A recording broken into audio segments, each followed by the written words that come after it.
स्वातीस मराठी रेसिपीमध्ये तुम्हा सर्वांचे खूप खूप मनापासून स्वागत।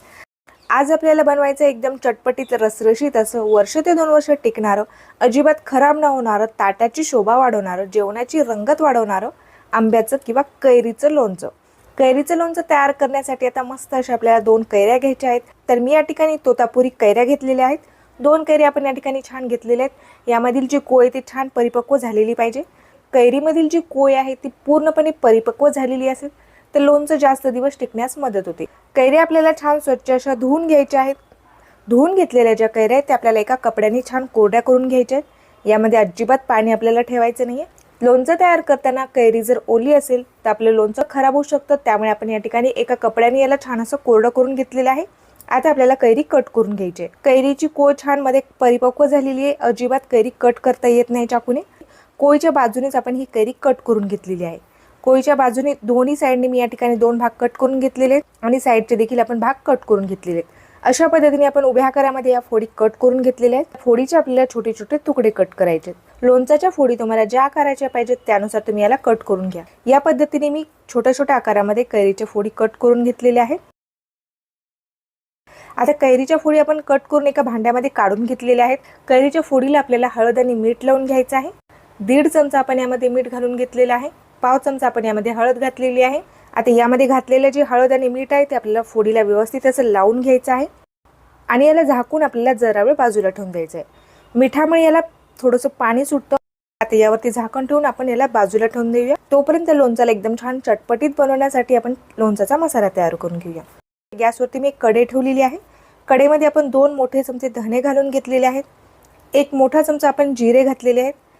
1 चमचा आपण या ठिकाणी मोहरी घातलेली आहे। 1 चमचा आपण यामध्ये बडीशोप घालून घेतलेली आहे। 1/2 चमचा आपण यामध्ये काळे मिरे घातलेले आहेत। 1/2 चमचा आपण यामध्ये मेथी दाणे घातलेले आहेत। आता आपल्याला हे सर्व साहित्य छान असे भाजून घ्यायचे आहेत। यामध्ये प्रत्येक साहित्याचं जे फ्लेवर आहे ते आपल्या लोणच्याला एकदम छान अप्रतिम चव देतं, त्यामुळे यामध्ये घातलेले जे साहित्य आहे ते सर्व साहित्य महत्त्वाचे आहेत।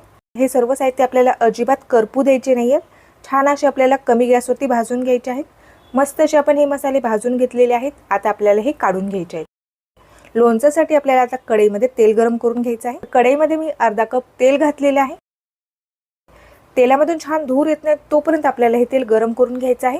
मध्यम गॅसवरतीच मी तेल गरम करून घेत आहे। 4 ते 5 मिनिट मी तेल छान असं गरम करून घेतलेलं आहे। तेलामधून आता धूर येत आहे। आता मी गॅस बंद केलेला आहे। आता तेल आपल्याला थंड होण्यासाठी बाजूला ठेवून द्यायचं आहे। आपला जो मसाला आहे तो देखील थंड झालेला आहे। आता मसाला देखील आपल्याला मिक्सरला बारीक करून घ्यायचा आहे। मिक्सरचा मी या ठिकाणी एक छोटा जार घेतलेला आहे। मिक्सरच्या भांड्यामध्ये आता आपल्याला हे सर्व साहित्य घालून घ्यायचे आणि एकदम छान बारीक असे दळून घ्यायचे आहे। अशा पद्धतीने आपण लोणच्याचा हा मसाला तयार करून घेतलेला आहे। आता आपण हा बाजूला ठेवून देऊया। आपल्या जे कैरीच्या फोडी आहेत त्या देखील आता छान भिजलेल्या आहेत। आपण यामध्ये मीठ घातलं होतं, त्याचं पाणी सुटलेलं आहे। आता या फोडी आपल्याला एका चाळणीवरती काढून घ्यायच्या आहेत। मिठाचं जे यामध्ये पाणी सुटलेलं आहे ते पूर्ण पाणी आपल्याला काढून घ्यायचं आहे। तर चाळणीवरती मी जरा वेळ या फोडी अशाच ठेवल्या होत्या।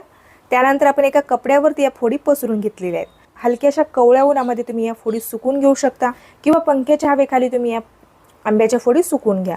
कवळ्या उन्हामध्ये मी बाहेर या फोडी छान अशा सुकून घेतलेल्या आहेत। तर मस्त अशा आपल्या या फोडी सुकलेल्या आहेत। यामध्ये अजिबात आता पाणी नाहीये। अर्ध्या तासानंतर आपल्या फोडी छान सुकलेल्या आहेत।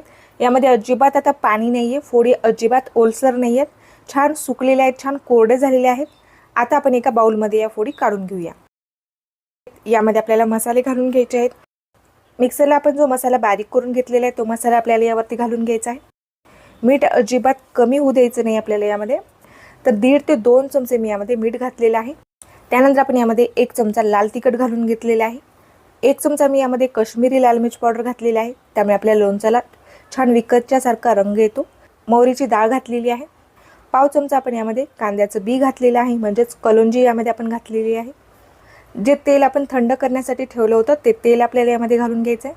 तेल आपलं पूर्ण थंड झालेलं आहे, ते तेल आपल्याला यामध्ये घालून घ्यायचं आहे। तेल पूर्णपणे थंड झाल्यानंतरच आपल्याला यामध्ये घालायचं आहे।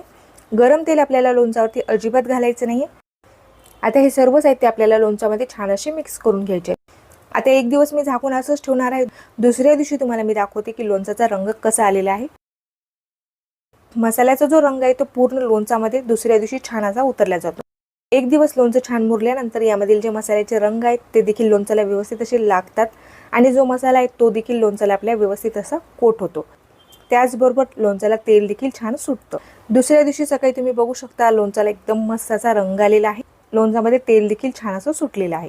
तर मस्त असं आपल्या लोणच्याला विकतच्या लोणच्यासारखा रंग आलेला आहे. एकदम मस्त रसरशीत आणि चटपटीत असं आपलं हे कैरीचं लोणचं या ठिकाणी तयार झालेलं आहे. एखाद्या काचेच्या भरणीमध्ये भरून तुम्ही ठेवू शकता. अजिबात खराब होत नाही किंवा अजिबात त्याला बुरशी देखील लागत नाही. यामध्ये आपण तेल आणि मिठाचा थोडा वापर जास्त केलेला आहे, त्यामुळे लोणचं अजिबात खराब होत नाही. जर तुम्हाला वाटत असेल की लोणचं खराब होईल, तेलाचं प्रमाण जर तुम्हाला यामध्ये कमी वापरायचं असेल तर तुम्ही यामध्ये 1 चमचा विनेगर वापरू शकता. त्यामुळे लोणचं अजिबात खराब होत नाही. तेल जर तुम्हाला यामध्ये कमी वापरायचं असेल तर तुम्ही थोडंसं कमी वापरू शकता. तेल जर लोणच्यामध्ये खूप जास्त कमी वापरलं तर लोणचं खराब होऊ शकतं. तर तुम्हाला आजची ही रेसिपी कशी वाटली ते मला कमेंट करून नक्कीच कळवा. व्हिडिओ जर आवडला असेल तर व्हिडिओला लाईक करायला विसरू नका. फेसबुक किंवा इंस्टाग्रामवरती जर तुम्ही हा व्हिडिओ बघत असाल तर फेसबुक इंस्टाग्रामला देखील फॉलो करायला विसरू नका. भेटूया तशाच एखाद्या छानशा आणि नवीन रेसिपीसोबत. तोपर्यंत धन्यवाद.